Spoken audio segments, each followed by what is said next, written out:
Arkansas for Was It Really That Good?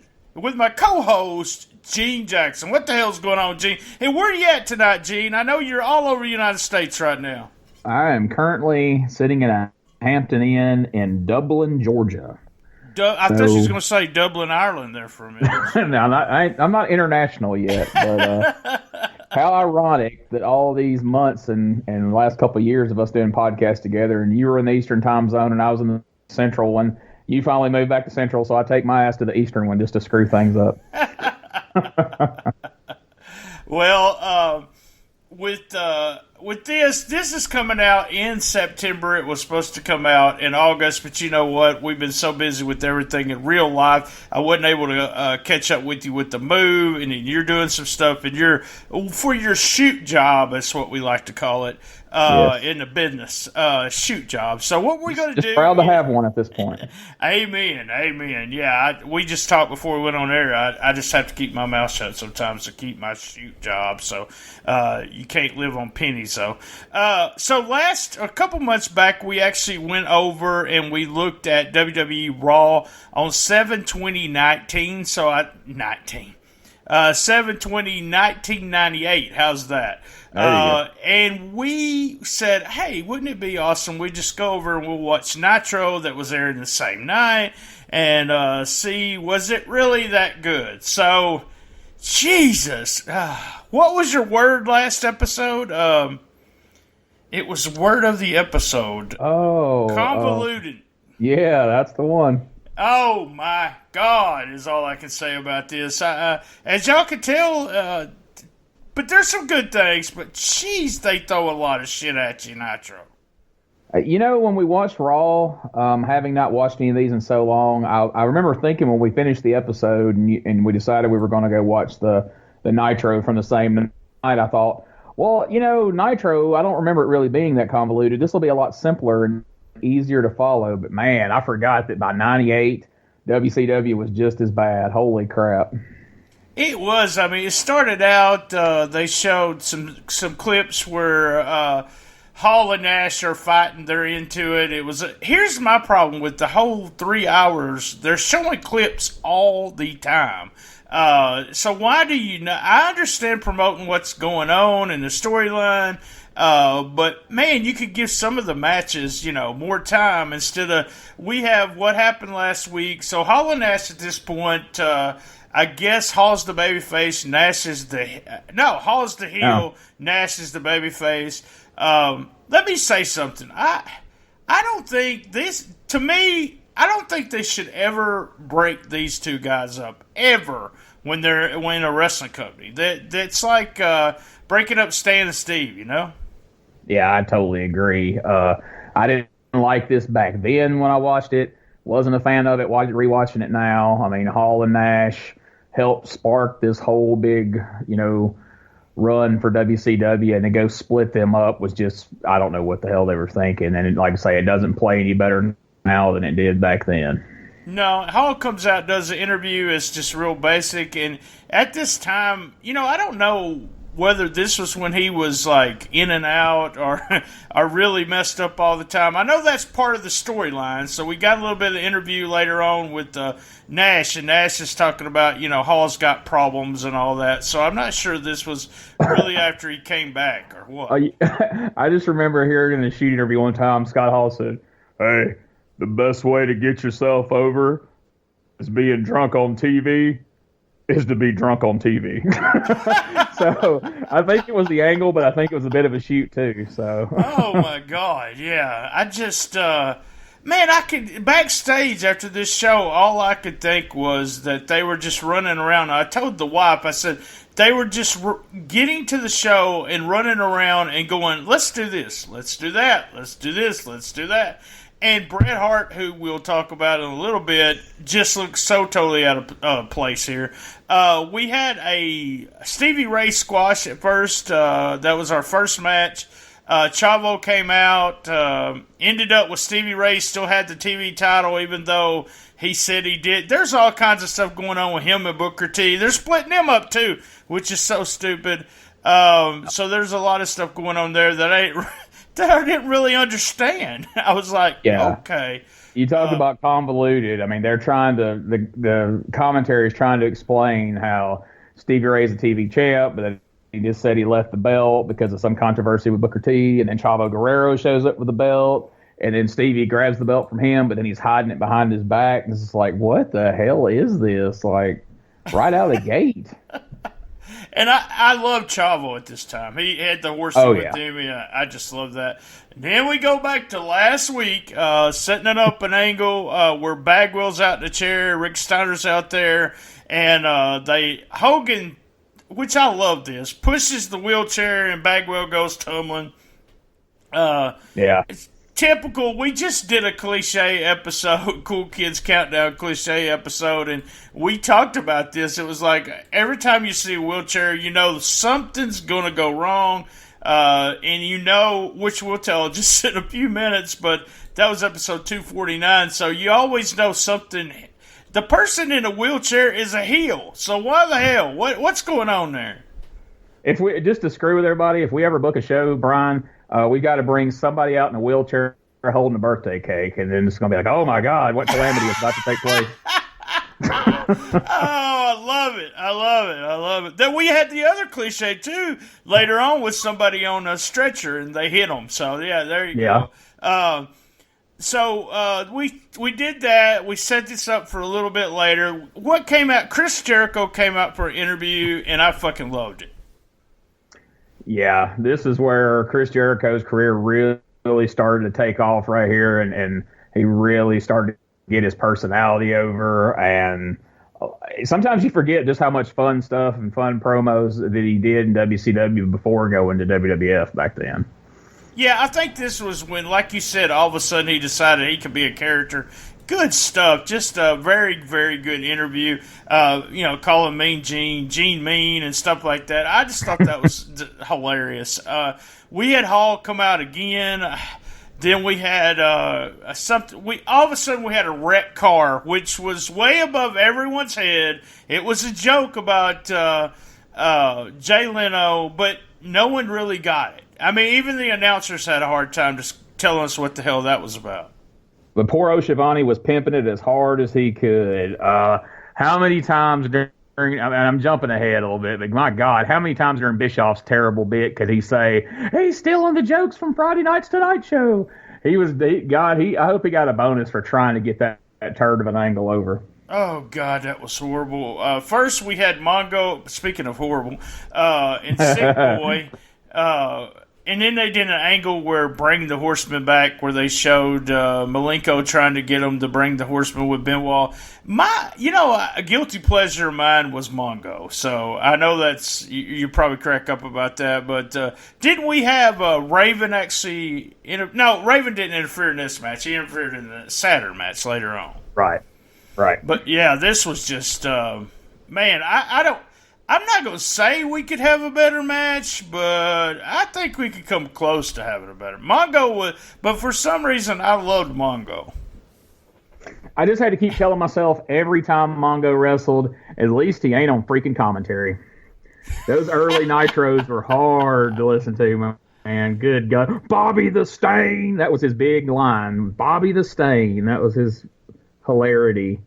Oh, it was, just, and for some reason, they're trying to get Arn. This was from Thunder, and Arn does this just tremendous promo where you're just like getting chills. You're like, oh my God, among all of this, we got a Chris Jericho promo, and we got an Arn Anderson promo, and it really showed you how good Arn was on the microphone. Yeah, and sadly, you knew it was leading to nothing because Arn never wrestled again, after that point. So it was a great promo, but, it really didn't lead to anything much. No, he said something about his neck and the whole deal.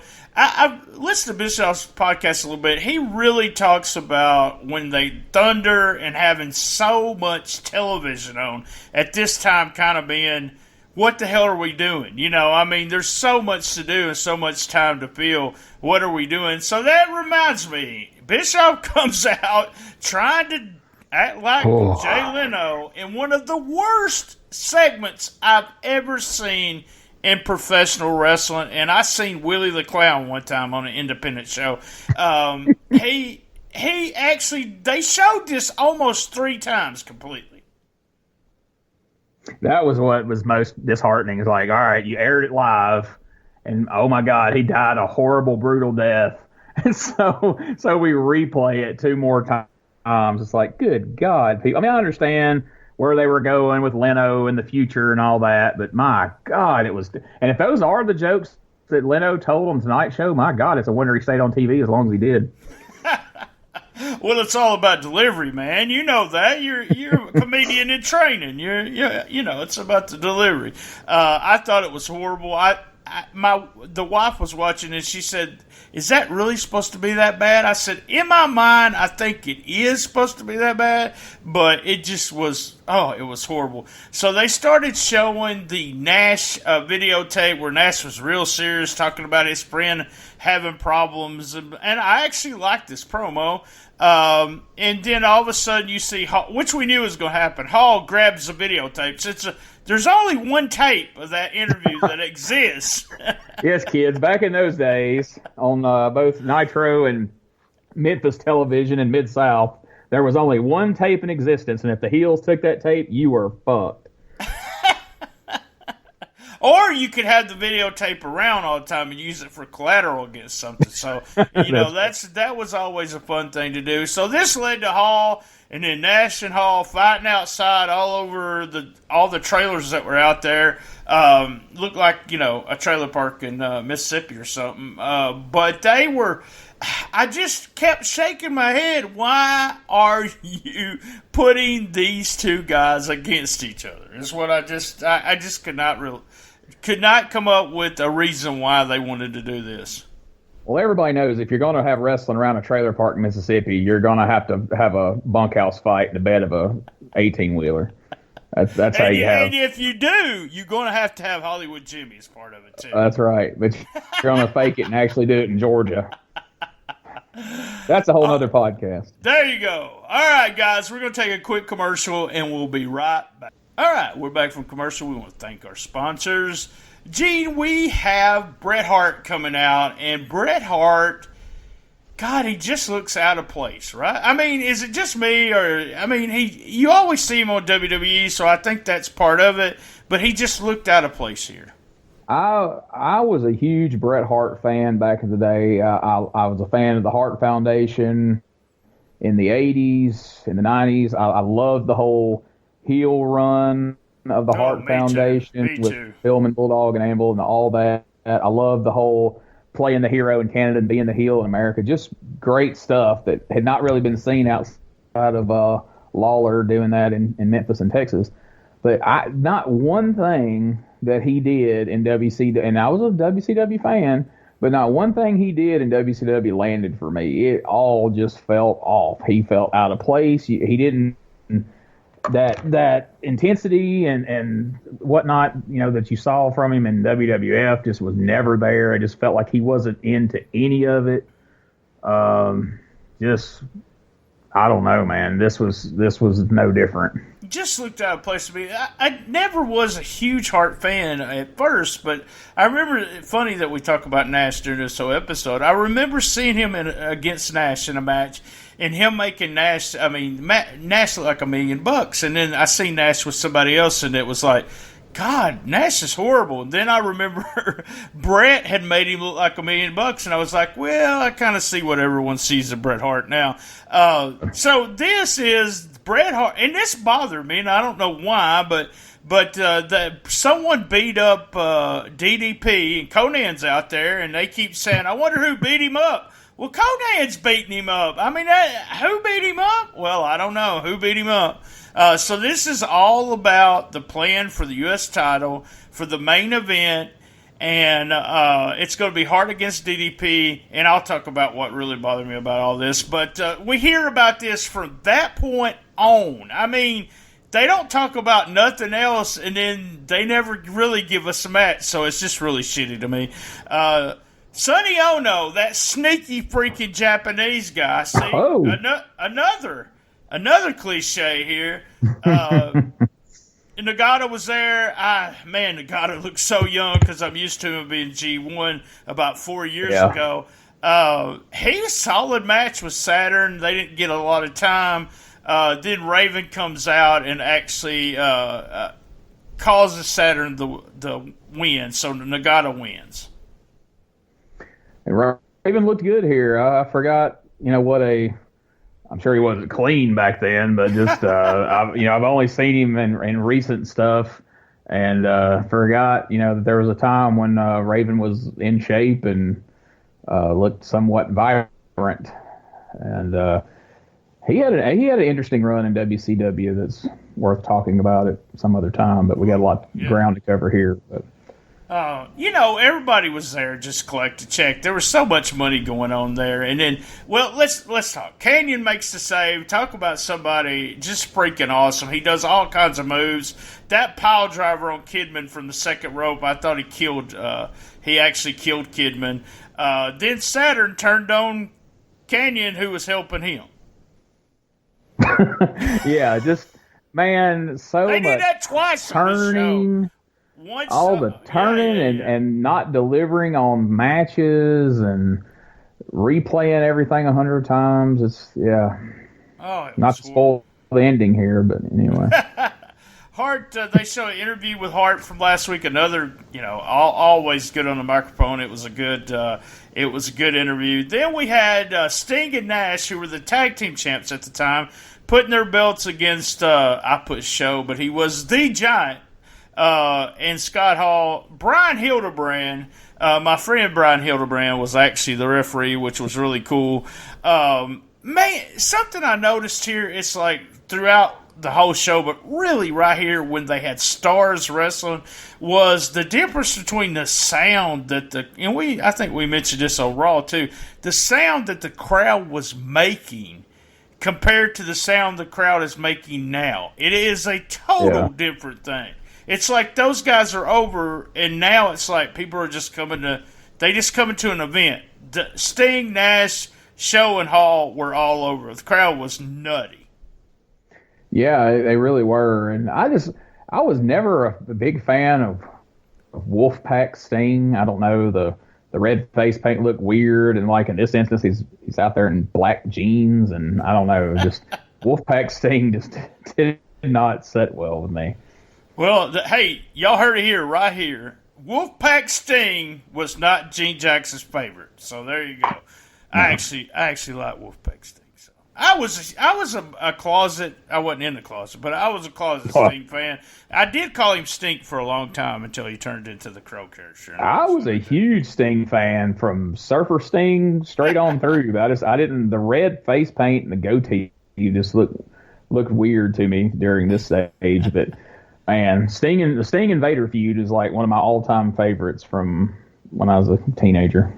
Yeah. They did some weird psychology here. They did a hot tag for Nash. Nash lasted maybe 2 seconds and got cut off, and then all of a sudden did another hot tag to Sting. I mean, none of that made any sense. Hart then interfered, and Hall ends up pinning Sting, and we have new champs, the Giant and Scott Hall. And I thought the belt just looked tiny on the Giant, but then when I seen Hall with it, when they come back out later, I realized those were just a small version of those tag belts, because I thought, man, that belt looks tiny on the Giant. But then I saw Hall with his, like, oh, those were when they had the little version of that belt. Oh, man. The Giant had, during one of these parts, he smoked cigarettes, and you can see the size of the cigarette. And it is freaking hilarious. Do you remember, speaking of the Giant, do you remember his jail stay in Memphis, Tennessee? Yeah. A girl at the grocery store asked him if he was really that big or something like that. And he pulled out his penis and flapped it up on the counter and said, "What do you think? Am I really that big?" or something like that. So then they showed video of Lex Luger getting him out of jail. I thought that was hilarious. Like, they didn't send – it wasn't nobody from the company, It was like one of the workers. Yeah. Come on, man. Next match was, I really liked Alex Wright and Disco Inferno. I always liked Disco. It was always comedy, but I liked him. They were against two guys that were never comedy, and that was Chono and Muda. A real quick match, and then we had Norton coming out and destroying everybody. And I said this to Rosie when me and her watched it. What was the point of Norton coming? I thought when we were watching it, I was like, okay, so they're letting Norton come out and do his 3 moves on Disco and Alex Wright, so we don't have to see him in a match. And then 2 matches later, he had a match. Like, well, then what was the point of him coming out there and destroying Alex Wright and Disco Inferno then, if he's coming out to wrestle anyway? I don't even think I listed that match. I remember it, but I didn't even put it down. I mean, it just so much. I didn't even count the matches, but there were so many matches that meant nothing, which I kind of understand. Oh, here we go. Jim Powers. He wrestled Jim Powers. I made a note here, and I just didn't realize it until after rewatching it. The Nitro girls were all good looking. No, don't get me wrong there, but man, that just came off real cheesy to me. I was like, why did they just come out and dance and then that was it? And I mean, no, it just looked silly to me. Well, speaking of silly, okay, what about the fact that DDP got jumped like 40 minutes ago? Kimberly's been in the back this whole time. You can only assume that they had to wait till she come out there to dance to come get her. And oh my God, something happened to DDP 45 minutes ago. I was like, again, what's the only word you can say? Convoluted. Bitch, where was you? That was your husband. What the hell? Why are you out here dancing? She was giving Bischoff a hand job before the Jay Leno skit. Hey, that's just rumors there, but they like to do those swapperoo. So then we had 2 of my favorite guys, Tokyo Magnum and Ultimo Dragon. I remember, here's what I remember about Nitro. Was fast forwarding through so much shit. I mean, it's like a little bit of an interview and fast forward, because I always taped both of them, and then just fast forward, and then stop and watch Tokyo Magnum and Ultimo Dragon. When Magnum came over, I remember trying to get as much stuff in Japan, and that was VHS, and seeing him. He ended up being just an excellent, excellent worker. You know what my one takeaway from that match was? What? In a 3-hour show, why would you not put more space in between Alex Wright and Disco Inferno and Tokyo Magnum? You got him out there dancing like Alex Wright in the very next match. It made no sense. After Alex Wright was just out there doing that. But that's trying to apply psychology to, I mean, you mentioned that in the been one of my biggest takeaways from watching the old Nitros and Raw, is there was barely an ounce of psychology to anything either show did in this era. Well, it's just the tiny stuff. I mean, as soon as he started dancing, I said, that's someone else's gimmick. Quit fucking doing that. That's what I said. So it's just, I mean, it would be like every guy on an indie show dancing. Wait, we could do that too at the show. There you go. We're going to have every... But at least put one in the first hour and one in the third hour if you're going to do that. At least spread it apart where you didn't just see the guy who did it. I mean, it's like, I don't know. Right. Oh, it was horrible. And then, speaking of horror, I always liked Scott Norton. He always looked like he's killing people. But this match, he seemed to have pretty good, rapport, I guess, with Jim Powers, because he didn't look like he killed him. Just a squash match. And then we had Hogan, Bischoff, Brutus Beefcake, which we've learned on the podcast that Bischoff just loved Brutus Beefcake, by the way. God came out, and then we had the Devil later. No, I mean, I was just like, how many people can they put in the ring? Hogan does his whole spiel. He was, that gimmick was over like fuck. I don't know if this was how far along this was, because I'm horrible with dates. But he looked awesome, but I got tired of the interview before it even ended. And Rosie was like, good God, all of them were in the NWO. I'm like, babe, that ain't half of them. You still got Rude and Hennig and a bunch of people that aren't, and Buff and Steiner and like all these that aren't even out there. Like that ain't half the freaking NWO Hollywood or whatever. Oh, we forgot somewhere during all of this. We had Buff come out to talk to Rick Steiner during an interview, and then Buff jumped out of the fucking wheelchair. Woo, really? He jumped out of the wheelchair, and something else. They had broke up the Steiners at this time. So all that stuff was just so why you break up those guys too? So I'm sorry I forgot about that. Jesus. I hated that at the time because people were so bought into Bagwell's injury because it was a legit injury and people knew that you could have actually turned him into a somewhat feasible babyface out of that whole deal and ran with it. But instead, you have him jump out of the fucking wheelchair and just going back to being the shitty heel sidekick to Scott Steiner that he had been. Yeah, at least mid-level babyface, just because everybody knew that was legit. And him and Steiner could even be, of all people, turn to Steiners and say, I meant to do that to you, kind of thing. I remember... Absolutely. Go ahead. No, absolutely. I agree. Yeah, I remember when Bob Armstrong had his accident with his, the weights fell on his face. Right. And they wanted DiBiase to come out and claim they didn't know Bob was going to live or die. I mean, live or die, and they just didn't know. And they wanted DiBiase to come out. He eventually came out and took the heat for it, but at first he said, "No, I don't think I will." Man, he should have come out and dropped that Ivan Drago line. He'd have been the heel of the world. If he dies, he dies.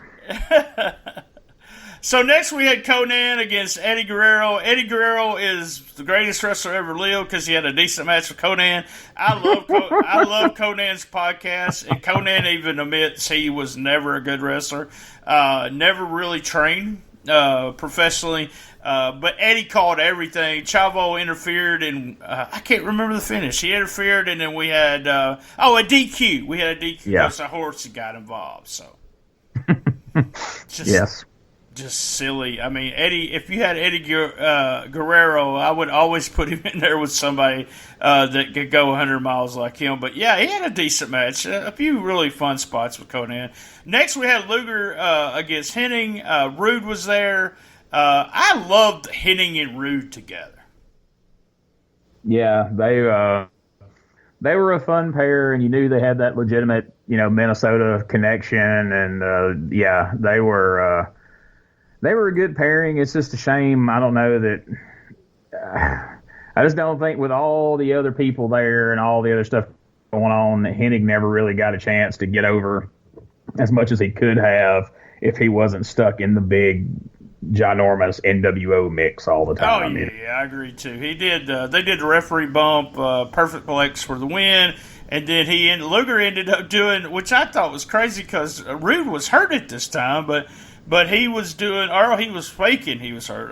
That might have been one of those Lords of London. It was. He had cashed in a Lloyd's of London and couldn't wrestle, but wanted to. But yeah, they wouldn't let him, or else he'd had to pay all that money back. And then here we go, the main event that we've been talking about the whole night. Hart comes out. Finally, DDP comes out. Remember, DDP was beat up.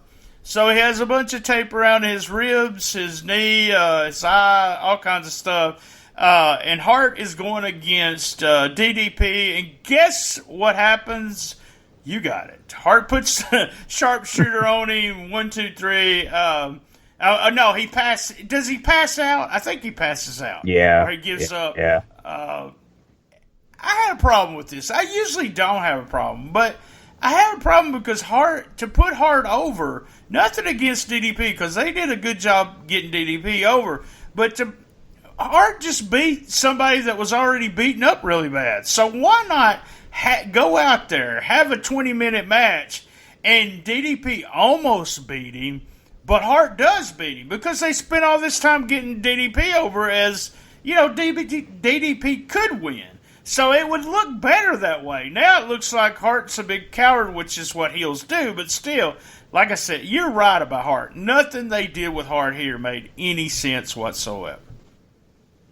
No, for the money that they spent on him, they got no return on that investment at all. It's their own fault. But if you think back, and Bischoff has copped to this a lot on his podcast over the years that they've done it.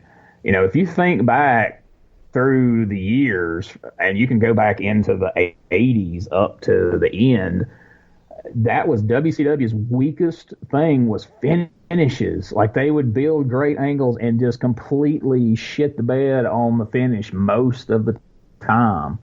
Back to the Luger and Flair days, and then You know, you think the Sting and Hogan build up, which was like one of the greatest long builds they had done in years and years, and all that would have had to happen is Sting comes in and beats Hogan clean, and they fucked it up with that convoluted bullshit screwy finish that they did, you know, and just time and time again is you can't hardly name a time where somebody just went over clean. You know, they always had to have some kind of fuckery going on, I guess, because they thought that saved face for the baby faces or the heels, either one. I don't know, but it's terrible. Like, if you name me a great WCW match with a good clean finish where somebody got over.